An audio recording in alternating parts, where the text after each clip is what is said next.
욥기 20장. 욥의 말이 끝나자 나아마 사람 소발이 말을 받았다. 자네 말을 듣고 있자니 화가 나서 도저히 입 다물고 있을 수가 없군. 속이 끓어올라 나도 내 말 좀 해야겠네. 자네의 말은 모두 나를 멸시하고 모욕하는 말일세. 그러나 총명한 내 영이 깨닫는 바가 있어 자네에게 답변할 말을 일러주는군. 그래, 자네도 이런 사실쯤은 모를 리 없겠지. 그러니까 아주 옛적 사람이 이 땅에 살기 시작한 때로부터 악인의 승리는 잠깐뿐이요 위선자의 기쁨도 순간뿐이란 사실 말일세. 악인의 교만이 하늘까지 닿고 그 머리가 구름까지 닿는다 해도 그 자는 어느 순간에 자기 똥처럼 사라지게 되고, 그래서 그자와 알고 지내던 사람들이 서로 묻기를 그자가 대체 어디 있는 거야? 라고 할 걸세. 악인은 정녕 꿈처럼 사라져버려 더 이상 보이지 않을 것이고 한밤중의 환상처럼 순식간에 사라져 버릴 걸세. 그자를 보았던 사람들이 다시는 그자를 볼 수 없을 것이고 그자가 살던 곳도 다시는 그자의 존재를 알 수 없을 것에. 그자의 자녀들은 가난한 자들에게 싹싹 빌면서 용서를 구하고 악한 조상이 그들에게서 빼앗은 재물을 몽땅 되돌려 주어야 할 걸세. 한때 그자의 뼈마디를 가득 채웠던 젊고 활기찬 기운은 그자와 함께 흙먼지 속에 눕게 될 걸세. 악인의 입에는 악이 너무나 달아서 그자는 그 악을 자기 혀 밑에 감추고 그냥 꿀꺽 삼키기에는 그 악이 너무나 아까워 자기 입속에 계속 머금고 있을지라도 결국엔 그 악이 목구멍으로 넘어가 그자의 뱃속으로 들어가서 스디슨 맛으로 변하고 말 걸세. 독사의 독으로 변해버릴 것이란 말일세. 또한 악인은 자신이 집어삼킨 불의한 재물도 결국 도로 토해낼 수밖에 없을 걸세. 하나님께서 그것들을 그자의 뱃속에서 도로 끄집어내실 것이기 때문일세. 그자는 독사의 독을 빠는 신세가 될 것이고 그러다가 결국 독사의 이빨에 물려 죽게 되는 비참한 꼴을 당할 것에.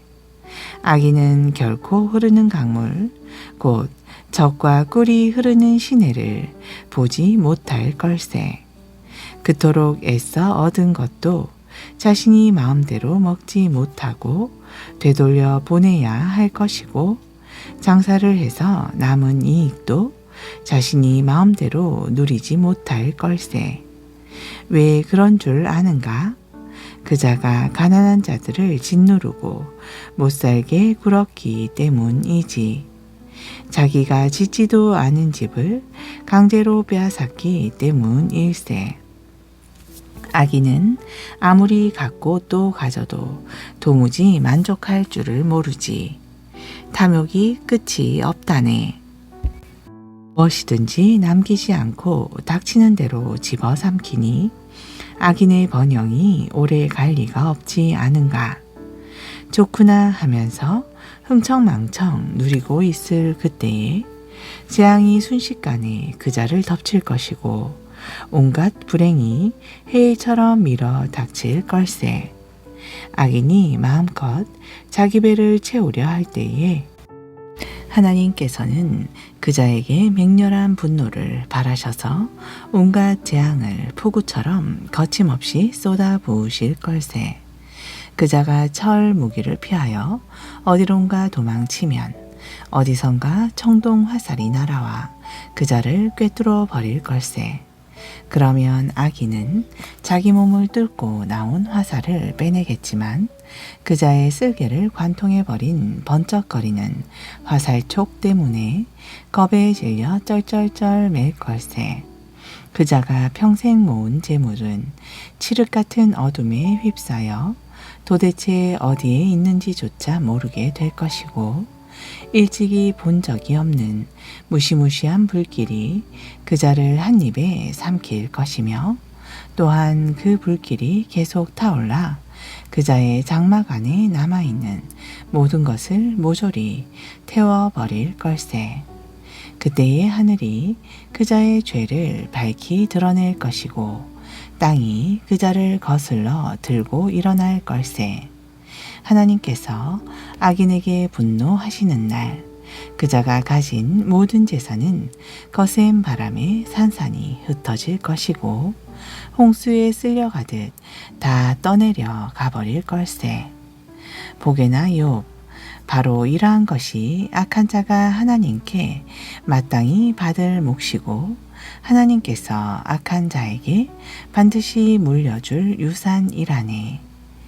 21장. 소발의 말이 끝나자 욥이 그 말을 받아 대답했다. 제발 내 말을 건성으로 듣지 말고 내가 하는 말에 귀를 좀 기울여 주게나. 자네들이 내 말을 잘 들어주는 것이 내게는 큰 위로가 된다네. 내 말이 듣기에 좀 거북하더라도 제발 참고 들어주게. 비웃더라도 내 말을 다 듣고 나서 그렇게 하게나.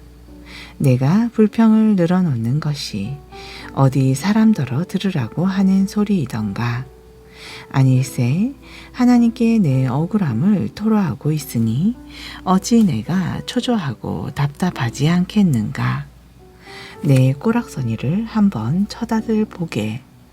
너무나 놀라고 기가 막혀서 자네들 손으로 입을 막을 수밖에 없을 걸세.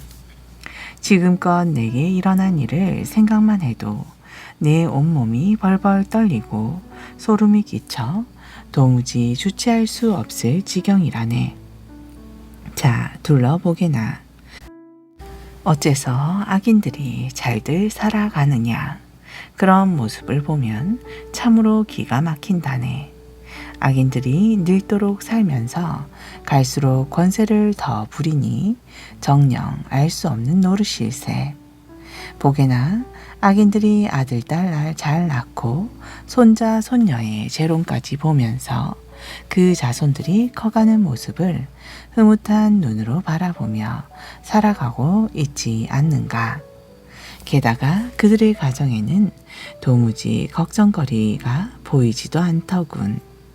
어째서 하나님께서는 저런 자들의 집안에 재앙을 내리시지 않는단 말이냐.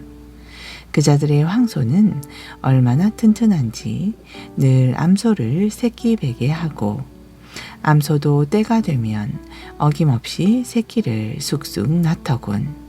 유산하는 꼴은 찾아볼 수가 없네. 그 자들의 어린 것들은 어린 양떼같이 춤추면서 즐겁게 뛰어놀지. 탬버린과 하프 연주에 맞추어 노래 부르고 피리 소리에 마냥 즐거워하네. 그렇게 그 자들은 일평생 아무 걱정 근심 없이 살다가 죽을 때도 고통 없이 조용히 무덤으로 내려간다네. 그런데도 그 자들은 하나님께 이렇게 말한다네. 우리를 그냥 이대로 내버려 두세요. 당신의 뜻이 무엇인지 알고 싶지도 않소. 전능자가 누구이기에 우리가 그를 섬겨야 한단 말이오. 그에게 기도한다고 해서 대체 우리가 얻을 것이 무엇이란 말이오.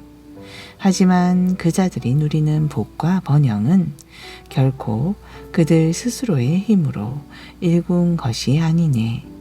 그러므로 나는 그 자들의 생각을 받아들일 수가 없네.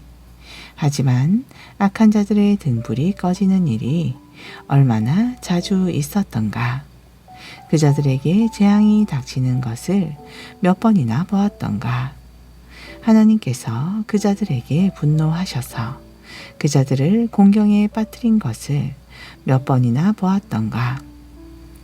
그 자들이 바람에 날려가는 지푸라기 같이 폭풍에 흩날리는 겨와 같이 된 적이 과연 얼마나 있었던가.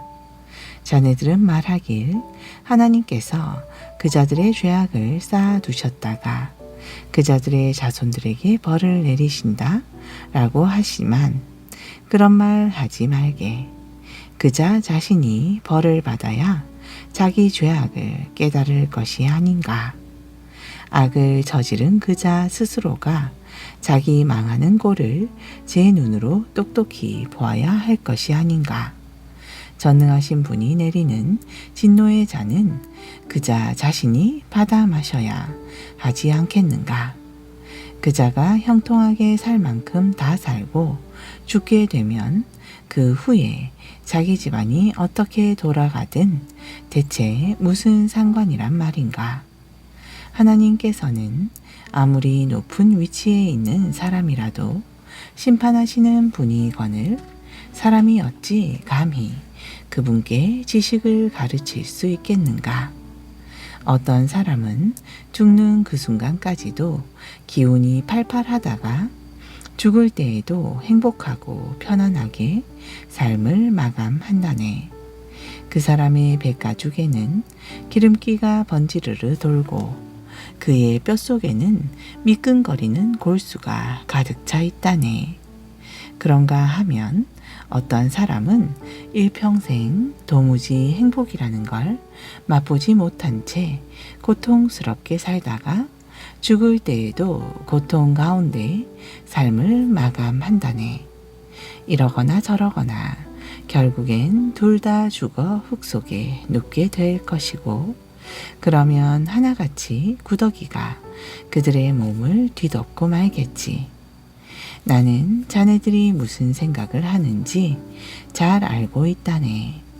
나를 해치려는 자네들의 속셈을 뻔히 알고 있어.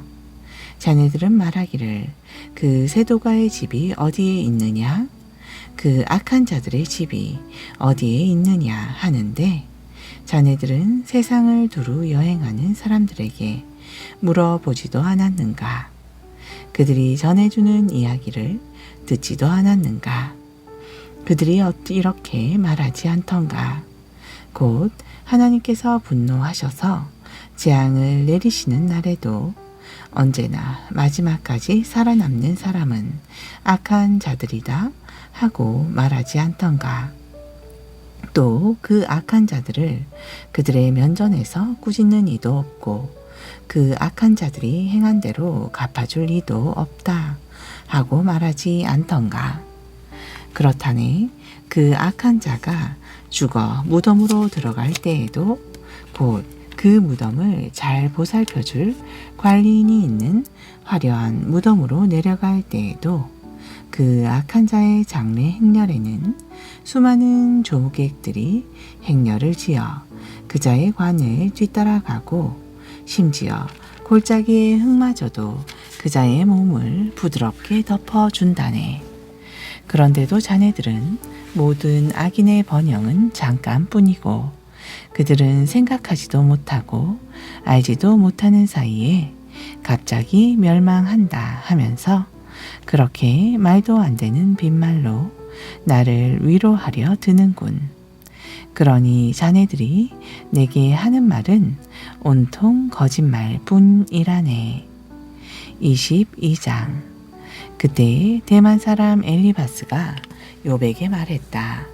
사람이 하나님께 무슨 유익을 줄 수 있겠는가?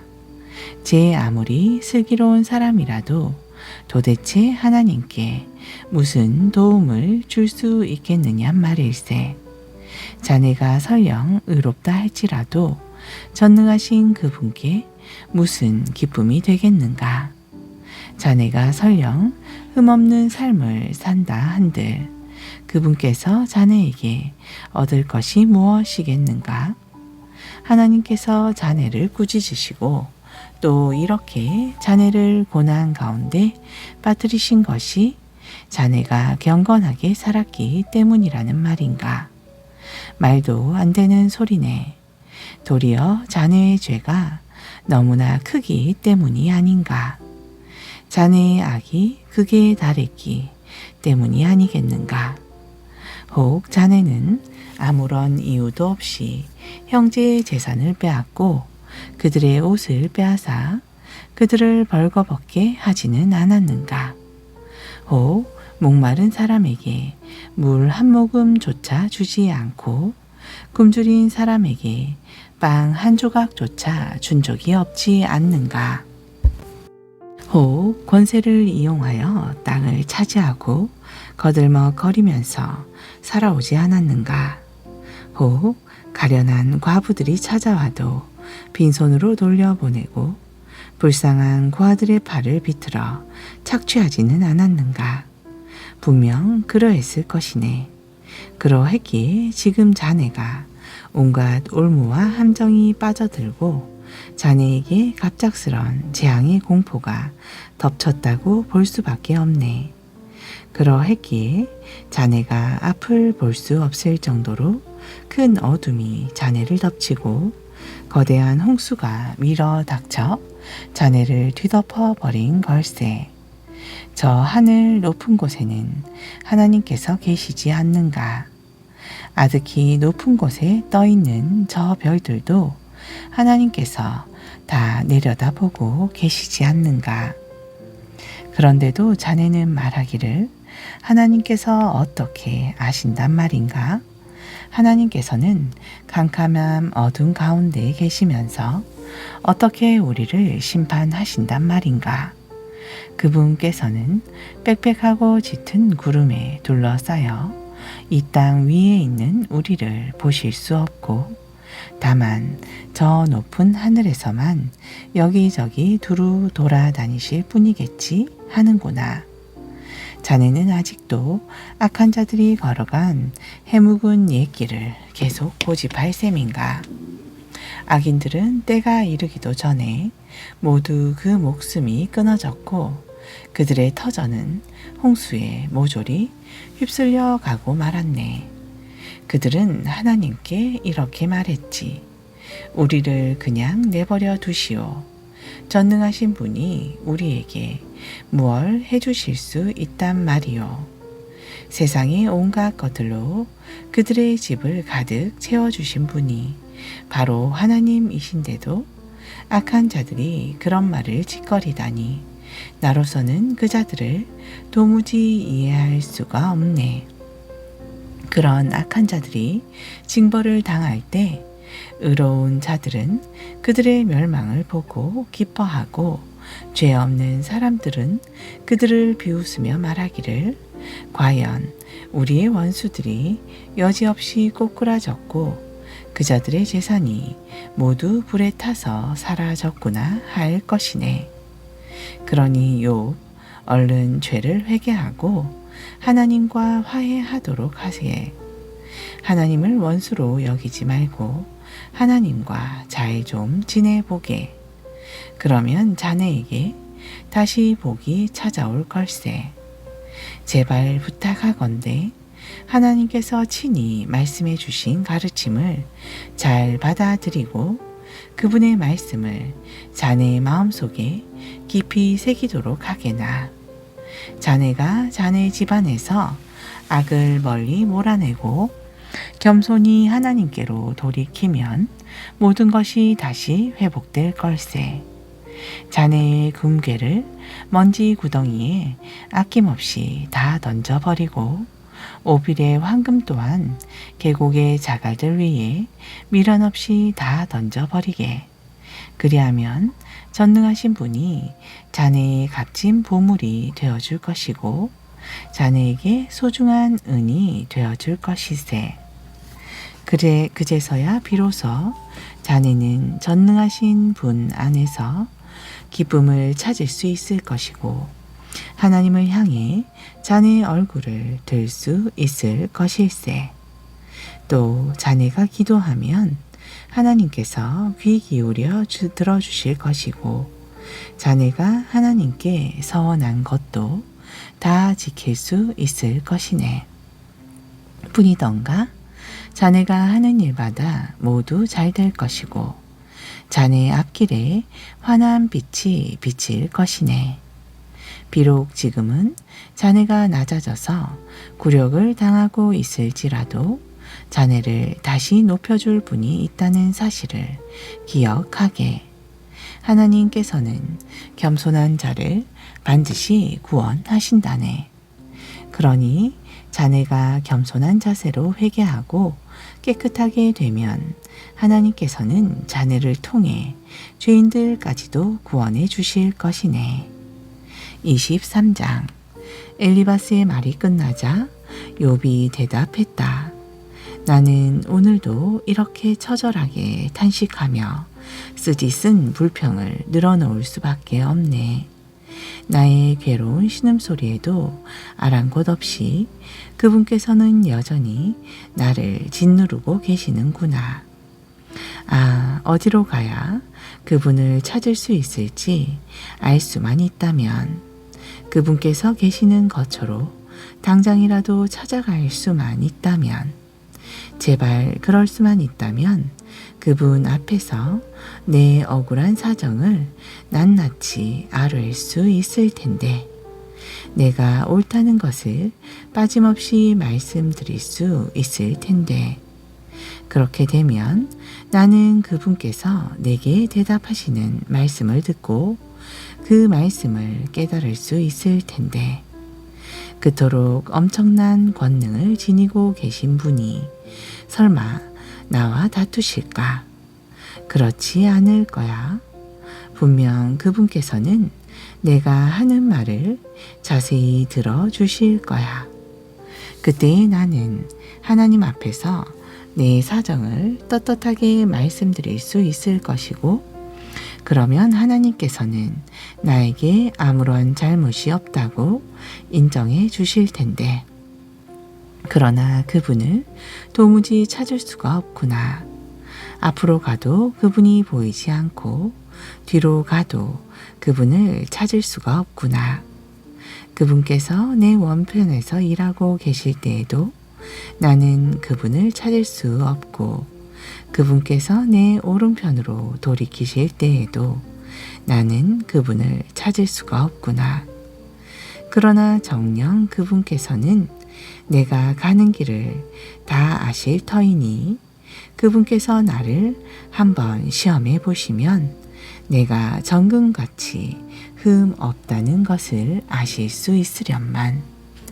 내 발걸음은 지금껏 그분의 발걸음을 똑바로 따랐고, 옆길로 새거나 좌우로 헤매는 일 없이 언제나 그분의 길을 오롯이 따랐건만, 나는 지금껏 그분의 입술에서 나오는 계명을 어긴 일이 없고, 그분의 입에서 나오는 말씀을 내 매일의 양식보다 더 귀히 여겼건만, 하지만 그분은 절대자시니 그분께서 한번 뜻을 정하시면 누가 감히 그분께 대적할 수 있으랴.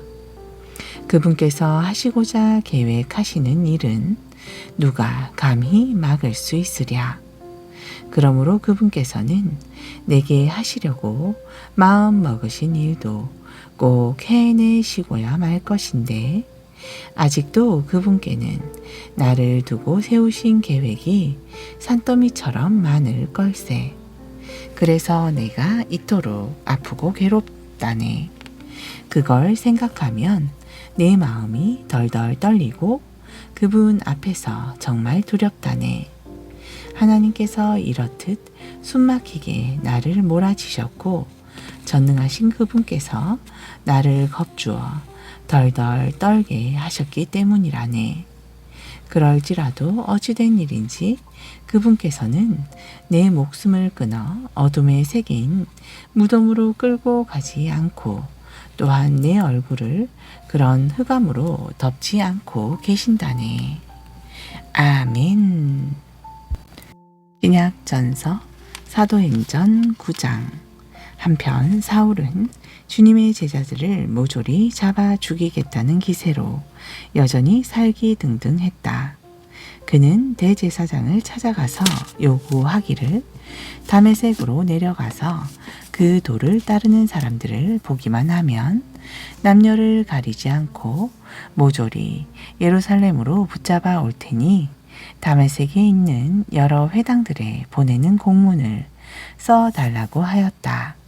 공문을 받은 뒤 사울이 길을 떠나 다메섹 가까이에 이르렀을 때였다. 갑자기 하늘에서 눈부신 빛이 내려와 사울을 둘러쌌다. 사울은 그만 땅에 엎드리고 말았다. 그때 한 음성이 사울에게 들렸다. 사울아, 사울아, 내가 어찌하여 나를 핍박하느냐?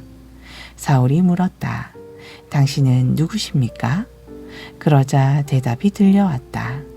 나는 내가 핍박하는 예수다. 이제 일어나 성 안으로 들어가라. 그러면 내가 해야 할 일을 말해줄 사람을 만나게 될 것이다. 사울과 함께 길을 가던 사람들은 말을 잃고 멍하니 서 있었다.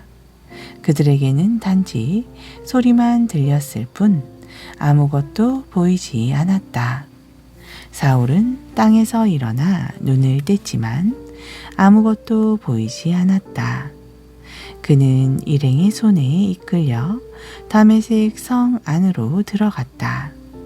사울은 사흘 동안 앞을 보지 못하는 상태에서 아무것도 먹지도 마시지도 않은 채 지냈다. 한편 다메섹에는 아나니아라는 한 제자가 살고 있었다. 하루는 주님께서 환상 속에서 그에게 나타나 그를 부르셨다. 아나니아야? 그가 대답했다. 예, 주님. 주님이 그에게 말씀하셨다. 너는 일어나 고든 거리로 가서 유다라는 사람의 집을 찾아 거기서 다소 사람 사울을 만나라. 그는 지금 거기서 기도하고 있다. 그는 기도 중에 환상을 통해 아나니아라는 사람이 들어와 자신에게 손을 얹자 자신이 다시 앞을 보게 되는 광경을 보았다. 아나니아가 말했다. 주님, 저는 그 사람에 대해서 많은 소문을 들어 잘 알고 있습니다. 그 사람은 예루살렘에 있는 신자들에게 온갖 해를 끼쳤다고 합니다. 게다가 지금 그 사람은 제사장으로부터 주님의 이름을 부르는 자들을 모조리 체포할 수 있는 공문까지 받아가지고 이곳으로 왔다고 합니다. 그러나 주께서 아나니아에게 말씀하셨다. 너는 일어나 가거라. 그 사람은 내 이름을 이방 사람들과 그들의 왕에게 또한 이스라엘 백성들에게 전하고자 내가 특별히 선택한 그릇이다. 그 사람이 내 이름을 위하여 얼마나 많은 고난을 받아야 할 것인지 내가 그 사람에게 보여줄 것이다. 마침내 아나니아는 일어나 그 집을 찾아 안으로 들어갔다. 아나니아는 사울에게 손을 얹고 말했다. 사울 형제여, 당신이 이리로 오는 도중 당신에게 나타나셨던 주 예수께서 당신을 다시 보게 하고 또 당신이 성령 충만으로 충만하게 되도록 하기 위해 저를 여기로 보내셨습니다. 바로 그 순간 사울의 눈에서 비늘 같은 것들이 떨어지더니 다시 앞을 보게 되었다. 사울은 자리에서 일어나 즉시 세례를 받았다. 그런 뒤 사울은 음식을 먹고 기운을 회복했다. 이후 사울은 며칠 동안 다메섹에 있는 신자들과 함께 지냈다. 그런 다음 사울은 곧바로 그곳 회당에 가서 예수께서 하나님의 아들이심을 선포하기 시작했다. 사울의 말을 듣는 사람들은 모두 자신들의 귀를 의심했다. 아니, 이 사람은 예루살렘에서 예수 믿는 사람들을 마구 붙잡아 감옥에 쳐 넣었던 그 장본인이 아닌가. 그가 여기 온 것도 신자들을 붙잡아 대제사장들에게 넘기기 위해서가 아니었던가. 그러나 사울은 더욱더 힘을 얻어 예수께서 그리스도이심을 힘써 증거했다. 그러자 다메섹에 사는 유대 사람들은 크게 당황하였다. 아멘.